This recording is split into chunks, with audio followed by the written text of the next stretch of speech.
Back with you on Sports Talk Mississippi, streaming at supertalk.fm. Monday afternoon, Memorial Day, and also Selection Monday. We've got the field of 64, and one of the teams in that field, the Southern Miss Golden Eagles, coached by Scott Berry, head baseball coach at Southern Miss. He joins us on the Farm Bureau phone line.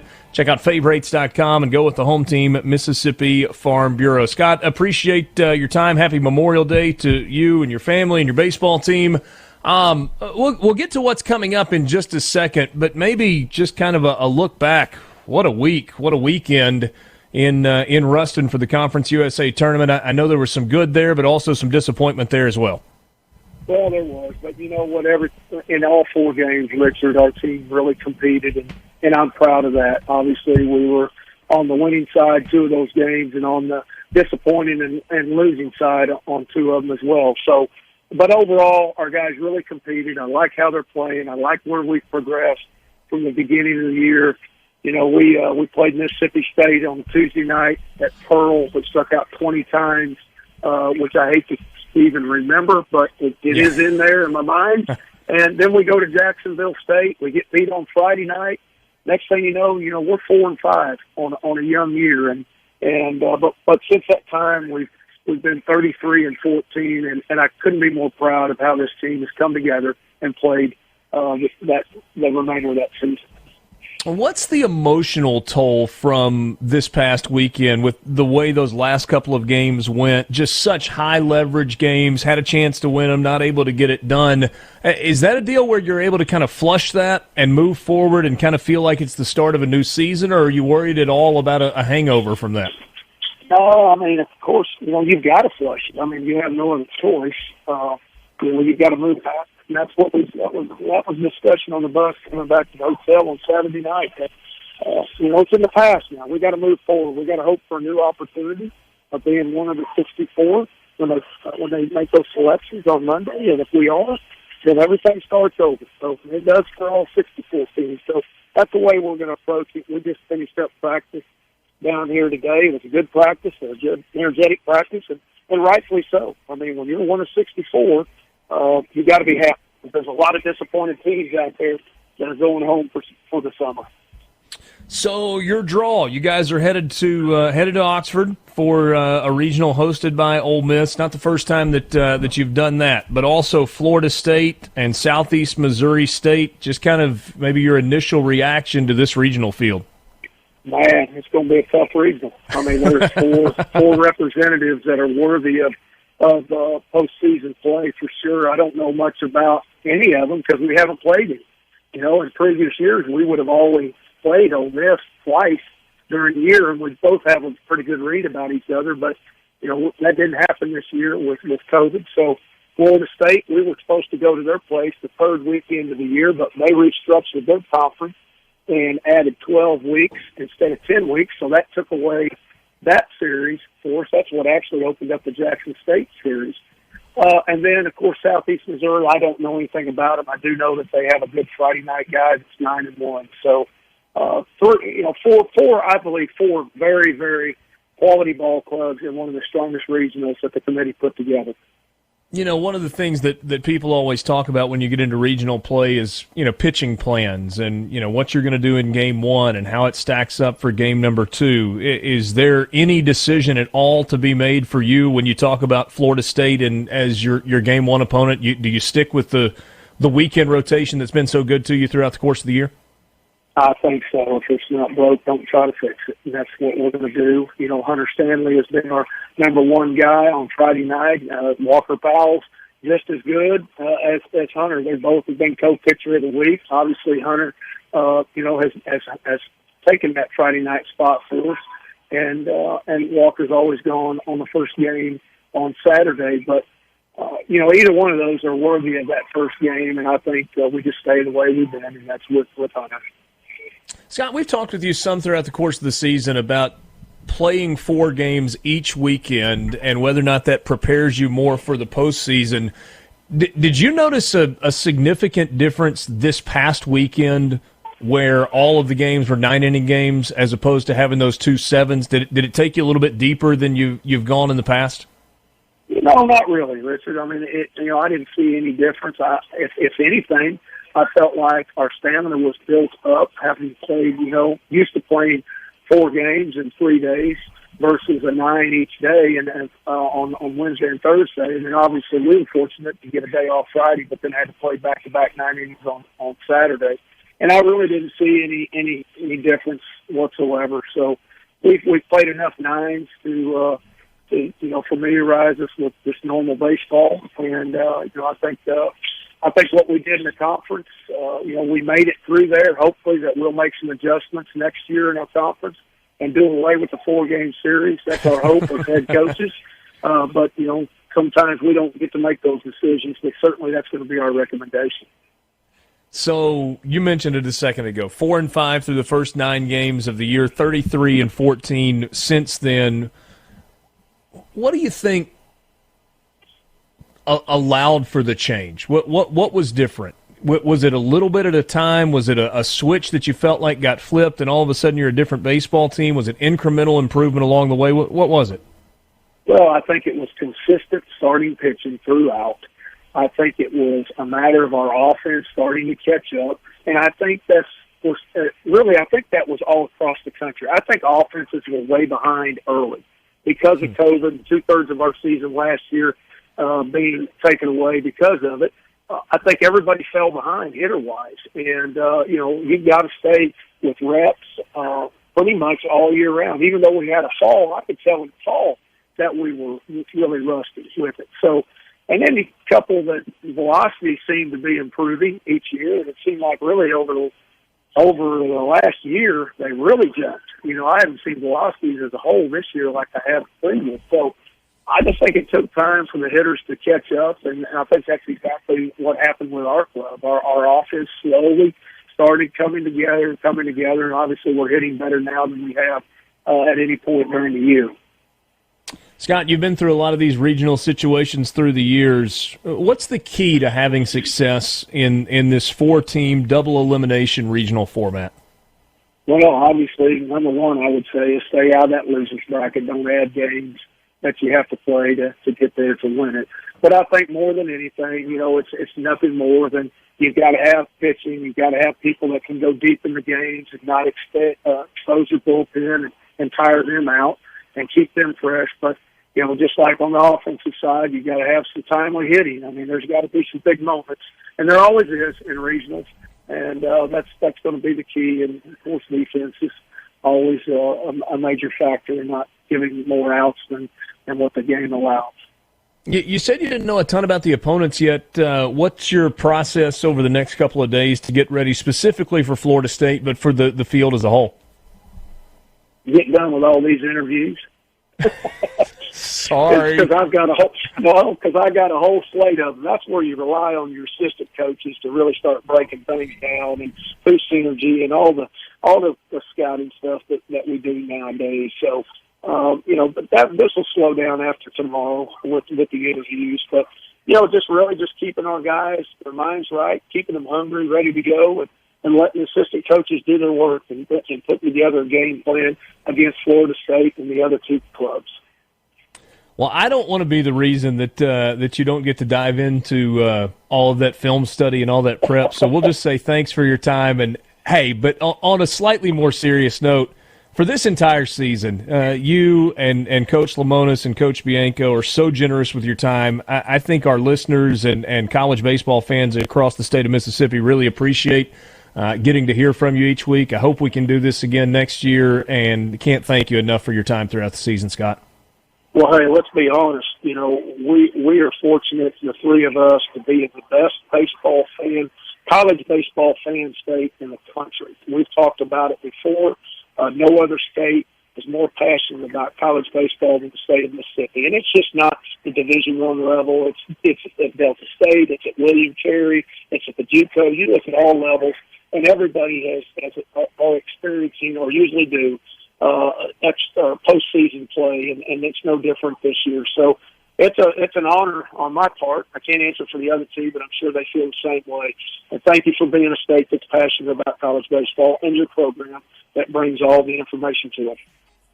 You're a good man. Look forward to seeing you this weekend, Scott. Richard saying thank you. Scott Berry, head baseball coach at Southern Miss. They are part of the Oxford Regional Field. They will play Florida State in Game 1 at 2 o'clock on Friday afternoon. Ole Miss and Southeast Missouri State are scheduled to play Game 2 at 7 o'clock on Friday night. We're able to catch up with Chris Lemonis this afternoon, head baseball coach at Mississippi State, as the Bulldogs get set for a regional in Starkville this coming weekend. And we always enjoy our Monday conversations for him. Hey, little programming note. During regional play on ESPNU, they have bases loaded coverage. Done that for years and years. Well, they're going with a marketing play, and they're changing it to squeeze play. I have no idea why. When you've got brand identity and something that's been there for years and years and years, and you just change it, go figure. But that's what you've got. That'll be Matt Schick and Mike Rooney and Chris Budden on the coverage for squeeze play. That's the bounce-around coverage for regional play. Chris Lemonis joins us right now on the Farm Bureau phone line. He's the head baseball coach at Mississippi State. And, Coach, I know a long season, and it's all about getting to this point. Congratulations. A national seed. You will be at home for as long as you win, trying to get to the College World Series. That had to feel really good when you saw the news officially earlier today. Yeah, it was. Our kids deserve it. They've had a great season, and being able to host at home through the whole process is, what your goal is at the beginning of the year. So we're excited and looking forward to Friday afternoon. How long does it take to get past last week? Or are you guys have you already moved on and gone back to practice and gone back to work and said, just leave that in the rearview mirror, let's go get better and get ready for the postseason? Yeah, we took a couple days off and then just tried to move past it. It's still trying to figure it out, but we got to move forward. And we've had, when you play in this league, there's times you get punched in the nose, and you got to be able to get back up off the mat and get ready to play. We've had a couple days of great practices, and we need a couple more. And hasn't that kind of, and I feel like we've talked about this with you some throughout the season, kind of been the hallmark of this team when they have a game or a couple of games or a weekend where they don't play well, don't play the way you want them to play, they've kind of bounced back nicely each time? They have. I don't know if they're setting this up or anything, but yeah, they've been. This group for the last couple of years, even before I got here, man, they faced a lot of adversity, and I think most SEC. I mean, when you look at Arkansas, what they did this year is really kind of rare. Man, you just get knocked down in this league. The talent's too good. It's so intense week after week, man. You have to have some bounce back to you and some toughness of. I think that's what you're seeing with our guys, and they have responded every time. So I have a feeling they will this weekend too. Coach, looking ahead to this weekend, I'm sure you haven't made any final decisions, but with your pitching rotation, do you think it'll be business as usual, or might you go another way in Game 1 and not start Christian McLeod?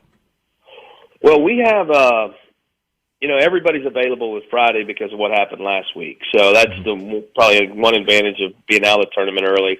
And we're sitting there after we've gotten everything. We're getting scouting reports, we're getting stats, we're getting splits, and we're just trying to find the best matchups for us over the whole weekend. Just trying to figure out. We don't know a lot. We played Sanford, but we don't know a lot about the other teams. And the reality is, we feel like with our regional, we have 3 good teams. Sometimes you get a 4 who won a tournament, and they have a losing record. It's not the case here. We have a lot of wins in our region, and I feel like they're all capable of playing really well. So we'll look at the matchups and then kind of go from there. Probably make a decision in the next 2 days. Coach, that was a lot of words to tell. Hey, Dad, I'm not telling you who we're going to pitch on Friday. No, that's probably right. You're right. That's I've already got hit with it a couple of times, but I promise you, we really don't know yet. We're trying to figure it out and see what the best matchups are for our ball club.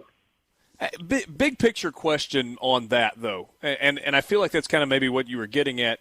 You don't have a philosophy where you say, I don't care if we're playing the 4 or we're a 2 seed or a 3 seed, we're throwing our ace in Game 1. You do look at it from a matchup standpoint and kind of what feels like it's going to be the most advantageous throughout the course of the weekend? I do. And it's not always. I usually throw our ace, but there's times when we haven't, and there's times, in 19 and now JT again was an ace, but he hadn't pitched great down the stretch, and we saved Ethan Small for the Saturday game. So, but it's about your opponent, but it's also about you and how you match up for a regional, and we got to have to look at it from all different angles. So, and there's sometimes you just got different years. I mean, it's, Sanford, we're good. I think they had 35 wins, and they just won their league tournament. They're playing great. Like, you can't overlook them, at all. I mean, you have to be able to come out and play them with your best. So, it's just different, how you get draws sometimes. I think you did this 2 years ago also. You've elected to play the early game. So a 2 o'clock first pitch, and then VCU and Campbell will play in the night game in Starkville. What's the rationale behind that? I don't know. It's been done here for a while, and as I said, we're talking to our administration. It gives us a chance to get out and play. It gives us more rest for the next day. If you have any hiccups, it gives you more time and recovery over the weekend if you have rain. I like to jump out there and be ready to play. And like I said, it worked well for us the first time. You don't want to have if you ever had a hiccup, you never have to bounce back and play the early, and I think that's the biggest reason. I went to Kentucky in 16 maybe, 17 maybe, and we ended up playing the night game, lost that game, had to wake up and play the early morning game. We lost in like extra innings, and I'm like, it kills you. And Nick Mingione, who had been here, had gone there and taken that philosophy there, and it helps you out your team over the weekend. Speaking of recovery, Coach, looking back to last week, Luke Hancock left the game against Tennessee early after getting hit by a pitch. Has there been any update on his status? Yeah, he's been back 100%. We scrimmaged yesterday. He played in the scrimmage, had a couple hits, caught, catching, throwing balls down. So I think it just got him in a bad spot that day because he almost passed out from it, man. I think he got up. He wears an elbow pad, and it got up underneath the pad. It was pretty painful until they could get everything to kind of quiet down. Forgive me for kind of a Pollyanna-ish question. I think those of us that are either in it like you are or around it and cover it the way we do and love college baseball just absolutely live for this time of year, and there's such a build-up to it, and it feels like it rarely disappoints it. How do you describe postseason in college baseball, the regional setting, getting to a super regional, if you're fortunate enough to get to Omaha, kind of going through that whole process? It's the best time of year for all of us. I told our team in the dugout today, I congratulated them. I said, man, what an unbelievable regular season. And could we achieve more? Yes, but to be a national seed, to be hosting at home, I mean, these are the things you work for all year long. Last summer, we're sitting down with COVID, and to be in this position now to be able to play at our home park in front of our own fans, these atmospheres are crazy. And it's, that 3 or 4 day period, you're walking in, your TV's on, they got games all over, you're watching, you're seeing, it's, who's pitching who. It's just, and because I'm kind of, not only am I a coach, but a little bit of a fan, because you're watching all the other brackets and seeing how everybody's playing it out. It's just, man, it's a lot of fun. It reminds me of the hoop one, the NCAA basketball tournament. It's kind of, for me, a baseball fan, and I have that much excitement for it. Chris, 9 SEC teams in the field, 7 hosts. I mean, what's a realistic number? And I don't have the bracket pulled up with how many are possible, but in terms of SEC teams getting to Omaha, when you look at the 9 that are in there, is it crazy to think that 4, 5 could get there? I don't think it's crazy. I mean, so after going through that league this year, I think you could have 4 is a pretty good possibility. I think there's a lot of great baseball across the country. We didn't play outside of, into some of the other leagues, the PAC or anything. But I mean, I know just watching and being in Arlington, man, the Big 12 was really good too. Like those 3 teams that got in. I know some of the ACC teams got really hot late. I think they had 8 in, so it's going to be tough. But I think the SEC, excuse me, with the host, that just helps them out a good bit. And I think our competition level and the experiences we had, because, for the most part, we had fans. For the most part, we traveled. A lot of places around the country didn't do that. So it'll be interesting how that factors into the postseason play. Hey, I said this to Scott Berry earlier. I'll say it to you as well, and hopefully we get the chance to visit with you next Monday. But can't thank you enough for spending some time with us on Mondays throughout the course of the season. I know college baseball is such a big deal in the state of Mississippi. Bulldog fans, but also Southern Miss fans and Ole Miss fans love to hear from you guys every Monday, and we really appreciate you spending some time with us each week. Well, we love doing it, and it's like you just said, we appreciate you guys because we do play in the best state in in the country for college baseball. I mean, there's no, and sometimes we're bragging about us, but when you look at what goes on in Oxford and Hattiesburg and everything else in terms of college baseball, it's crazy. And, it's a lot of fun to be a part of. It can be a little fanatical at times, but I think that's what makes it great in our state is our fans. They love it. And I would imagine there's going to be a lot of fans at college baseball games in our state this weekend. But thank you, guys. I appreciate it. All right, Chris, we'll talk to you soon. That's Chris Lemonis, head baseball coach at Mississippi State, as the Bulldogs get set for the Starkville Regional. Samford, 2 o'clock on Friday afternoon, then VCU and Campbell in the nightcap at 7 at Dudy Noble. We've got more coming up with you. This is Sports. Visited with Scott Berry in the 3 o'clock hour. Chris Lemonis joined us in the 4 o'clock hour, and now our weekly conversation with Mike Bianco, head baseball coach at Ole Miss, joining us on the Farm Bureau phone line. Check out favorites.com and go with the home team, Mississippi Farm Bureau. So, Mike, this is what you play for, right? You grind all the way through the regular season, and you go through the SEC tournament in hopes of hearing your name called on Selection Monday.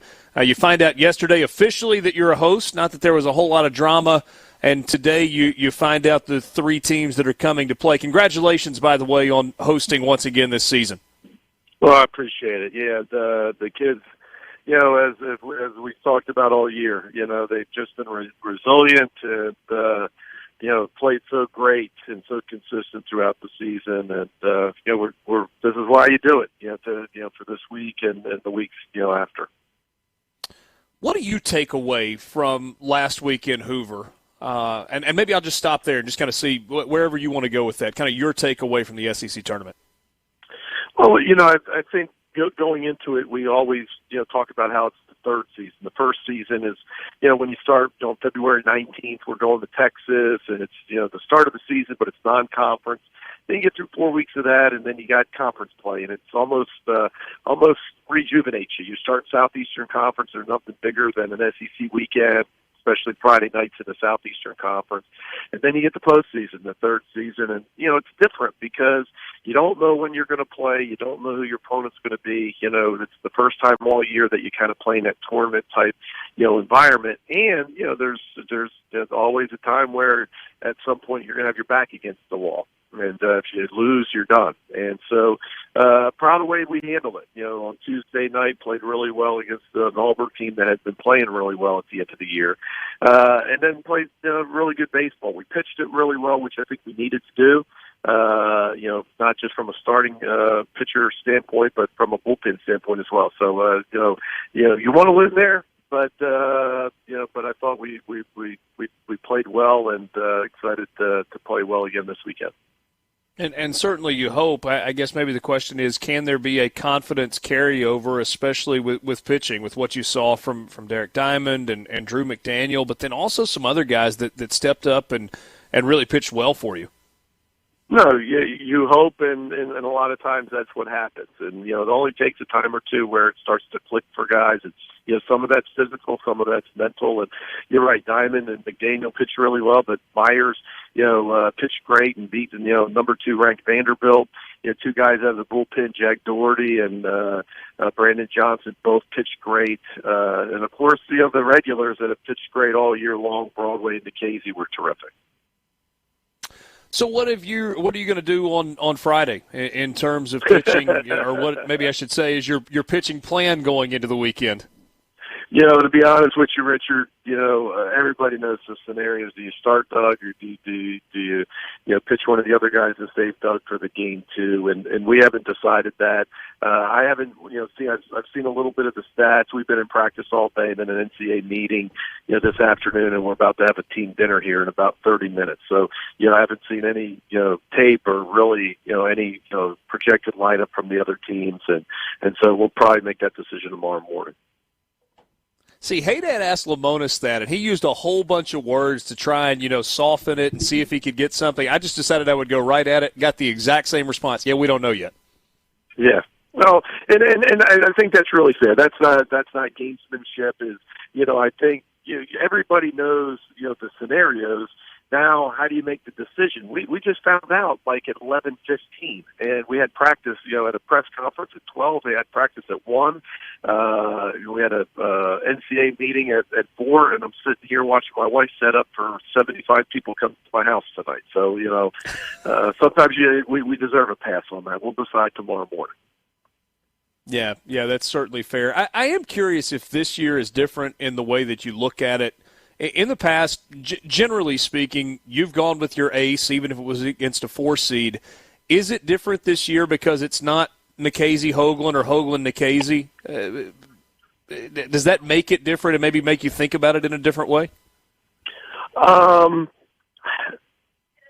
don't know. I think, every time it's a little bit different. I mean, you're trying to lump all the other, 16 or 17 regionals all being the same. I don't know if that's necessarily fair.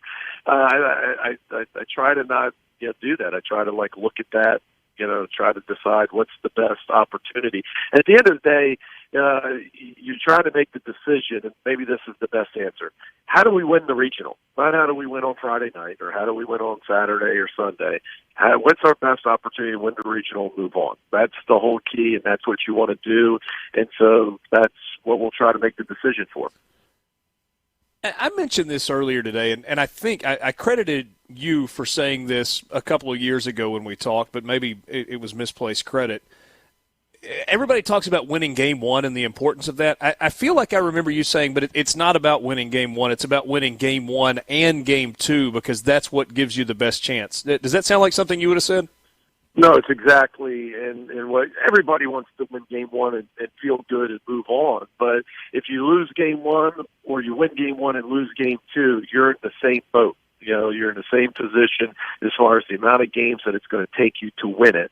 And so at the end of the day, the only advantage you have is to win both game 1 and game 2, because then you're sitting in the driver's seat, and the team that loses, they have to win, basically 2 more games than you. After, now can that happen? Yeah, we've seen it happen in our own regional, right, a few years ago. But, the best statistics is, you win game 1, you win game 2, you just got to win 1 more. The team that loses game 2 has to win 3 more games to win the regional. And so it's simple math. But at the end of the day, you got to win the games. Mike, I'm curious, because you've been in the game so long, and I think you're a college baseball fan in addition to being just the head coach at Ole Miss. When this all comes out, do you sit back and kind of look at the bracket and go, wow, look at the 4 teams that are in Nashville, or wow, look at what's out in Tucson, Arizona, and kind of go through it the way a lot of college baseball fans do that maybe are fans of a specific team but just kind of love the sport as a whole? No. Maybe during the show, and I try to enjoy the show, but, kids are different these days. We're sitting there watching it. The kids are, once their name comes up, they're on their phones and they're talking and they're having conversations. I'm trying to, listen to Kyle Peterson and Mike Rooney and their comments and listen to the other regionals. So, but at that point, that hour, I try to concentrate and I try to listen and try to look. But, once that show was over, I couldn't tell you. If you said, hey, you can pick any of the other 15 regionals and name the 4 teams, I don't think I could do that. I couldn't pick one regional and name all 4 teams. So really it's see where your feet are. And that's being honest. And that's not coaches speak or, it's, at the end of the day, don't get caught up in what you guys have to ask us. Hey, what's the hardest regional, and what's the, did we get a bad draw or did we get a good draw? Or at the end of the day, I think we're as good as anybody in the country. We could beat anybody in the country. It's about playing well. And so try to prepare your team to play well this weekend. And if you do that, you're going to be happy with the results. Any thoughts on the other 3 teams that are coming to Oxford, Southeast Missouri State, who's your first opponent, and then also Southern Miss and Florida State? I think probably the overall theme is that this regional, all 4 teams can really pitch. They're all good teams. They wouldn't be here. Really, you look at Southern Miss, if they were so close, a game probably away from hosting. A lot of people projected Florida State to be a number 2 seed. Of course, Southeast Missouri won their conference and have a pitcher of the year in Dodd. But I think the overriding factor is all 4 teams really pitch it well. Mike, really appreciate your time. I'll say the same thing that I said to both Scott Berry and Chris Lemonis earlier today. I know college baseball fans across the state of Mississippi appreciate you guys doing this each week because they care so much about college baseball in the state of Mississippi, and we appreciate you spending a few minutes with us each Monday throughout the season as well. Thanks so much for your time. My pleasure, but it's really cool. I hope that people understand. You got 3 really good programs, in this state. And it's a really good time for college baseball in Mississippi. No question. Look forward to seeing you this weekend. Thanks, Richard. That's Mike Bianco, head baseball coach.